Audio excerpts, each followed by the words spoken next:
Alors ici, un certain nombre d'exercices. Donc, je vous laisse couper l'enregistrement. Et puis, d'ailleurs, je vais changer un petit peu. Je vais mettre de temps en temps des signes moins. Pas pour complexifier, mais pour faire attention à gérer aussi le moins pour dire que c'est un nombre négatif. Voilà, j'ai rajouté 3 signes moins. Alors, vous coupez donc l'enregistrement. Vous essayez de trouver pour chacun des nombres. Et puis, je corrige petit à petit. Donc, premier nombre, ici, 600 000. Donc, on sait que c'est 6 multiplié par 10 puissance quelque chose. Il suffit donc de compter en considérant donc 6 maintenant, c'est le chiffre des unités ici, puisque 6 est un nombre à un chiffre, donc son chiffre des unités c'est 6. Donc, à partir de ce 6, on va compter donc le nombre de zéros qui sont compris, qui suivent le chiffre 6 jusqu'aux unités, jusqu'au chiffre des unités. Donc on en a 1, 2, 3, 4, 5. Donc c'est 6 multiplié par 10 puissance 5.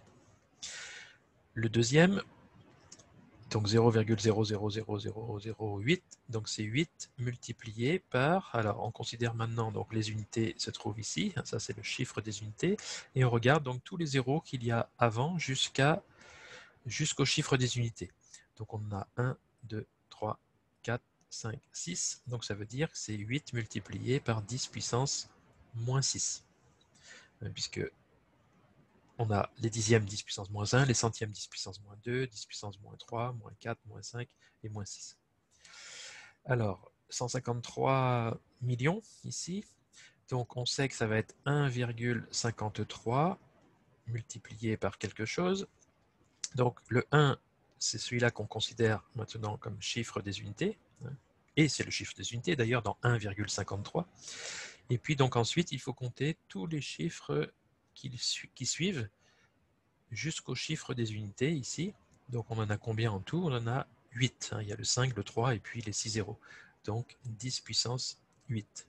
Donc ça, je renvoie à la partie explication précédente, avant les exercices, pour que vous puissiez déterminer et passer par une étape intermédiaire, si vous voulez, à l'aide de 10 puissance 6 multiplié par 10 puissance 2 pour obtenir le 10 puissance 8. Ici, donc, le moins, donc je l'ai rajouté, donc c'est un nombre négatif. On veut un nombre entre 1 et 10, donc 1,34, et multiplié par une puissance de 10 qui sera négative puisqu'on est dans la partie décimale. On est soit au dixième, soit au centième, etc., au millième. Donc ici, maintenant, le 1 correspond donc au chiffre des unités, dans 1,34, et on compte donc le nombre de zéros jusqu'aux unités, donc à gauche, quoi, du 1. Donc on en a 2 ici, donc 10 puissance moins 2, puisqu'on a les unités, 10 puissance 0, les dixièmes, 10 puissance moins 1, et le chiffre 1, qui est situé au niveau des centièmes, donc 10 puissance moins 2. 0,8 fois 10 puissance 41. Alors, on veut le transformer en 8 multiplié par quelque chose. Donc, si on veut, on peut faire une étape intermédiaire. On pourrait aussi savoir si c'est 40, 41, 42, enfin on peut trouver la puissance, enfin 41 ce ne sera pas, mais 40 ou 42. Alors 0,8 c'est 8 multiplié par 10 puissance moins 1, puisqu'ici donc on a les unités, les dixièmes, 10 puissance moins 1. Et on multiplie ça par 10 puissance 41, comme c'est indiqué. Ensuite, on sait qu'il faut ajouter les exposants de 10, là, donc ça fait 8 multiplié par 10 puissance moins 1 plus 41, c'est-à-dire 8 multiplié par 10 puissance 40. Bon, là on a détaillé, on aurait pu ne pas détailler, puisque dans l'écriture d'origine ici,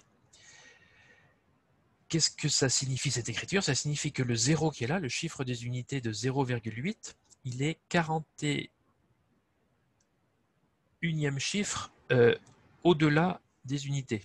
Comme ici, on avait 6 fois 10 puissance 5, donc en fait, il y a 41 chiffres qui le suivent. Donc, vous voyez, à partir du 0 ici, à sa droite, jusqu'aux unités, eh bien, vous avez 41 chiffres. Comme ici, on avait 6, 10 puissance 5, il y a 5 zéros qui le suivent, 5 chiffres qui le suivent jusqu'aux unités. Eh bien, ici, on a le 0, le chiffre des unités, suivi donc de 41 chiffres. Donc, le 8, il est 40e chiffre, puisqu'on va maintenant ne plus considérer le 0 ici, mais considérer ici le 8. Donc le 0 était à la 41e, enfin 42e place si vous voulez. Hein. Il y avait 41 chiffres après lui jusqu'aux unités, et donc le 8, il n'y a plus que 40 chiffres après lui jusqu'aux unités.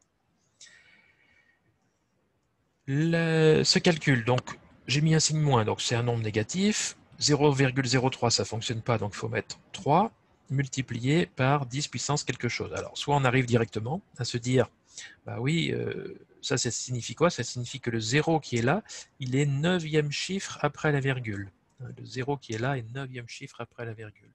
Donc, le 0 d'à côté est 10e chiffre et le 3 est 11e chiffre. Donc ce sera 10 puissance moins 11. Si on n'arrive pas à faire ça directement, on passe par l'étape intermédiaire. 0,03, c'est 3 centièmes. Et donc 3 centièmes, c'est 10 puissance moins 2. Le tout multiplié par 10 puissance moins 9. On ajoute les exposants de 10. Donc 10 puissance moins 2 plus moins 9. C'est-à-dire, on enlève 2, on enlève 9, on enlève 11. Moins 3 multiplié par 10 puissance moins 11. Donc on trouve bien ce qu'on avait pressenti hein, et qu'on aurait pu directement écrire, hein, puisque ici, vous avez donc 9e chiffre après la virgule, 10e chiffre après la virgule et 11e chiffre après la virgule. Donc si on met le 3, il est bien 11e chiffre après la virgule. Alors 250 multiplié par 10 puissance 6, bon bah là ça ne va pas non plus, puisque 250 c'est pas entre 1 et 10, donc ce sera 2,5 multiplié par 10 puissance quelque chose. Alors pareil, ça veut dire quoi? Ça veut dire que le 0 des unités ici, de 250, hein, ce 0-là, le chiffre des unités de 250, est suivi de 6 zéros.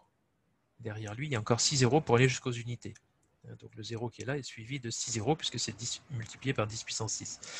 Donc le 5 est suivi de 7 chiffres, ce sera 7 zéros, et le 2 est suivi de 8 chiffres, un 5 plus 7 zéros. Donc ce sera 10 puissance 8. Donc si on peut le faire directement, on le fait directement. Si on ne peut pas, on le fait en 2 étapes. Donc à la fin, on va obtenir ici 2,5 multiplié par 10 puissance 8. Donc si on peut faire ça, eh bien c'est bon, hein, on n'a pas besoin d'écrire les étapes intermédiaires. Si on ne peut pas, donc on va s'intéresser à 250. De 250, c'est 2,5 fois 100. 2,5 fois 10 au carré. Puisque 2 fois 100, ça fait 200, et puis avec le 5 qui suit.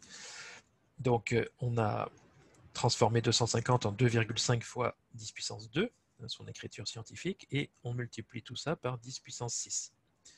On ajoute des exposants de 10, donc 2,5 multiplié par 10 puissance 2 plus 6.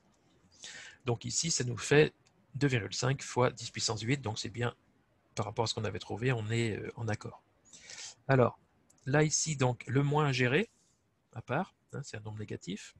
Ensuite, donc, qu'est-ce que ça signifie cette écriture-là? Donc 3140 multiplié par 10 puissance moins 20.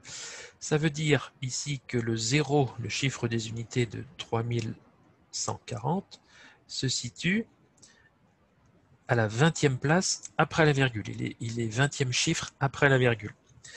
Donc s'il est 20e chiffre après la virgule, le 4 sera 19e chiffre, le 1 sera 18e chiffre et le 3 sera 17e chiffre. Bon, donc on peut le faire comme ça, donc ça fera moins 3,14 multiplié par 10 puissance moins 17. Sinon, on peut passer par l'étape intermédiaire. Donc normalement, hein, je dois trouver à la fin ici, sauf erreur de ma part, mais enfin j'espère pas. Alors j'écris 14 au lieu de 140, hein, puisque le 0 là ne sert à rien. Donc on a dit moins 17. En comptant l'emplacement des chiffres, quoi, en regardant par rapport au 3, à quel endroit il se trouve dans la partie décimale. Sinon, donc, on va écrire que 3140, alors avec parenthèse ou sans parenthèse, c'est pas gênant, donc c'est 3,14 multiplié par 10 puissance combien? Eh bien, le 3 est suivi de 1, 2, 3 chiffres pour aller jusqu'aux unités, donc 10 puissance 3. Bon, j'ai mis une parenthèse, mais je suis obligé de la fermer si je l'ai ouverte, mais ça ne sert pas à grand chose ici, puisque avec la multiplication, de toute façon, on va l'enlever. Donc ensuite, on recopie donc moins 3,14, et puis là, on va ajouter les exposants correspondant aux puissances de 10, donc 3 plus moins 20. Donc 3 moins 20, hein, ça fait moins 17. Et donc on obtient bien ce qu'on avait prévu, moins 3,14 multiplié par 10 puissance moins 17. Donc voilà pour ces exemples-là d'exercice.